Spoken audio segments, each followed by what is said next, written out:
आप सभी का बहुत बहुत स्वागत है इस वीडियो में। तो आज इस वीडियो के माध्यम से हम आप लोगों को बताएंगे कि इलाहाबाद विश्वविद्यालय में यानी कि यूजी कोर्सेज़ में आपका एडमिशन कैसे होगा और टॉप कोर्सेज कौन है, एक्सपेक्टेड कट ऑफ कितनी जाती है और क्या क्या प्रक्रिया होती है, फ़ीस कितनी। फ़ीस के बारे में अभी नहीं चर्चा करेंगे, बाद में करेंगे, लेकिन हाँ सारी जानकारियाँ आपको दे देंगे बस इसी वीडियो में। मतलब एक वीडियो में आपको बहुत कितनी सीटें हैं, क्या है, सब कुछ इस वीडियो में ही बता देंगे। ठीक है, सबसे पहले हम लोग आप जान लेते हैं कि इलाहाबाद विश्वविद्यालय में एडमिशन लेने के लिए सबसे पहले आपको CUET UG का एग्ज़ाम देना पड़ेगा, जो कि आप लोगों को पता है। तो एग्ज़ाम देने के बाद फिर उसका कट ऑफ जारी होता है। कट ऑफ जारी होने के बाद फिर कट ऑफ देखिए एक राउंड में नहीं आता, कम से कम इलाहाबाद विश्वविद्यालय की बात करें तो लगभग 7 से 8 राउंड में आपका कट ऑफ आता है, जो कि आराम से सबका एडमिशन हो जाता है। तो आप लोगों को परेशान होने की कोई ज़रूरत नहीं है, क्योंकि इसमें आराम से सबका एडमिशन हो जाता है।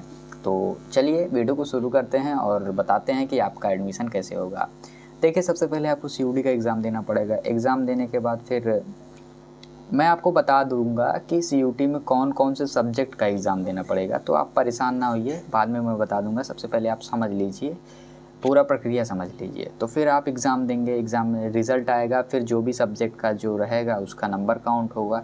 नंबर काउंट होने के बाद फिर आपका मेरिट बनेगा, उसी के हिसाब से कट ऑफ आएगा। कट ऑफ के ऊपर रहेंगे तो फिर आपका एडमिशन होगा।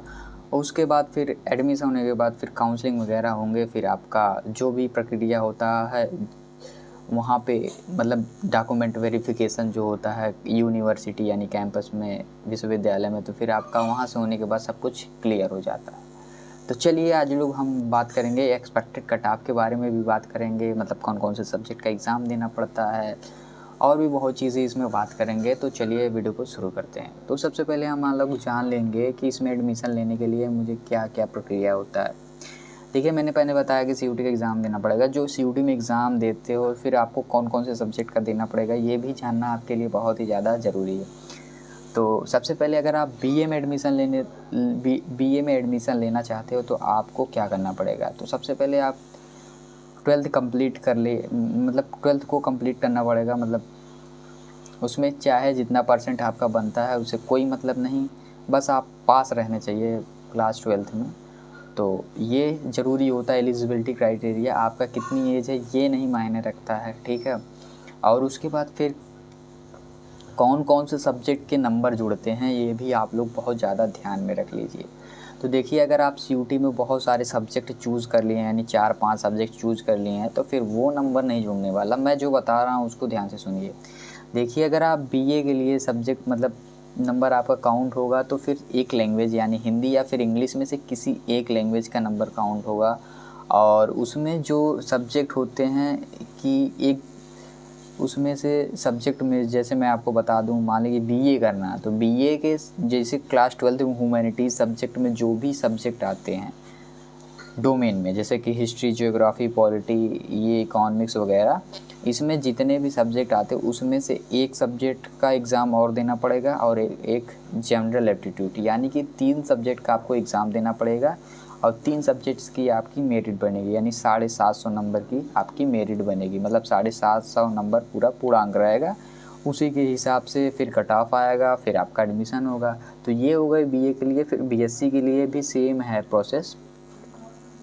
BSc अगर आप करना चाहते हो तो फिर आपको 12th पास होना चाहिए। मतलब यहाँ पे कोई भी वो बाउंडेशन नहीं है कि आपको कितना परसेंट 12th में होना चाहिए, सब कुछ नहीं, बस आप पास रहें। उसके बाद फिर लैंग्वेज में से एक लैंग्वेज का एग्ज़ाम देंगे और इसमें से एक डोमेन का एग्ज़ाम देंगे, जो कि आप PCM में किसी भी सब्जेक्ट से पढ़े हों या फिर ज्योग्राफी से ही पढ़े हों तो फिर भी चल जाएगा आपका।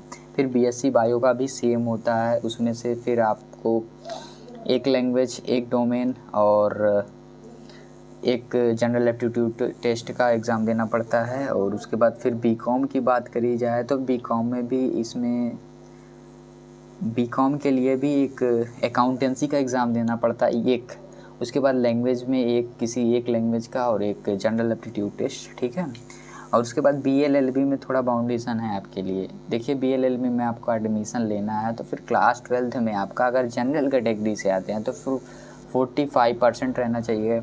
उसके बाद OBC वालों के लिए 42% प्लस रहना चाहिए। क्लास 12th में SC ST 40% प्लस रहना चाहिए, तभी आपका BLLB में एडमिशन होगा। यहाँ पे भी आप एक लैंग्वेज का एग्ज़ाम देंगे और एक जनरल एप्टीट्यूड का और एक ह्यूमैनिटीज़ सब्जेक्ट्स में से किसी एक डोमेन यानी हिस्ट्री, ज्योग्राफी, पॉलिटी, इकोनॉमिक्स, इसमें से किसी एक सब्जेक्ट का एग्ज़ाम देना पड़ेगा, ठीक है। इसमें भी 3 सब्जेक्ट यानी BA और BLLB सेम टेस्ट है, ठीक है। उसके बाद BFA में भी 12th पास होने चाहिए, उसमें कोई बाउंडेशन नहीं है। उसके बाद लैंग्वेज में किसी एक लैंग्वेज, फाइन आर्ट का एग्ज़ाम देना पड़ेगा, फिर परफॉर्मिंग आर्ट का, उसके बाद फिर एक जनरल एप्टीट्यूड का। ये आपको एग्ज़ाम देना अनिवार्य है। फिर हम लोग बात करेंगे कि सीट कितनी है इसमें।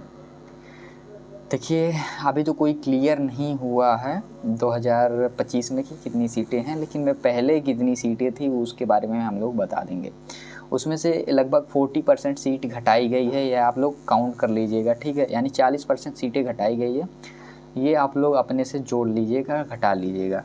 तो BA में लगभग 2024 में जो सीटें थी लगभग 4660 सीटें मुख्य यानी कैंपस में थी, और सभी कॉलेज, एफिलिएटेड कॉलेज में मिला के टोटल जो है, मैं सभी कॉलेज की मैं बता रहा हूँ, CMP, ISDC, ADC, SPM या फिर जो भी वहाँ पे एफिलिएटेड कॉलेज है, टोटल 10,000 सीटें हैं BA के लिए, ठीक है। फिर BSc में जो है कि लगभग 769 सीटें हैं। इसमें से आप अब ज़्यादा से ज़्यादा हो गई होंगी, 600 कुछ सीटें ही बची हैं BSc मैथ ग्रुप के लिए, जो कि CMP, ISDC, ADC, ECC college में लेके लगभग 1500 सीटें हैं।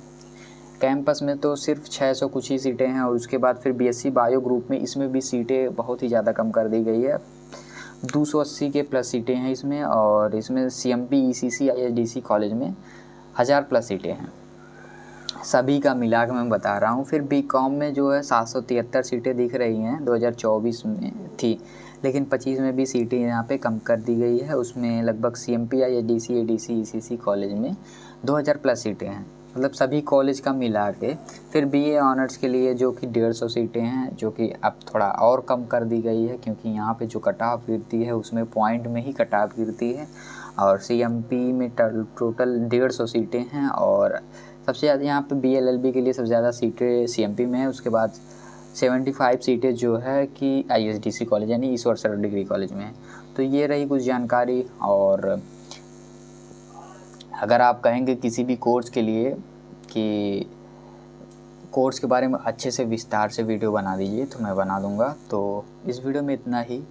और भी कोई जानकारी चाहिए तो फिर चैनल से बने रहें और चैनल को सब्सक्राइब करें, वीडियो को लाइक कर दें अगर आपको पसंद आया तो मिलेंगे किसी और वीडियो में। Thank you.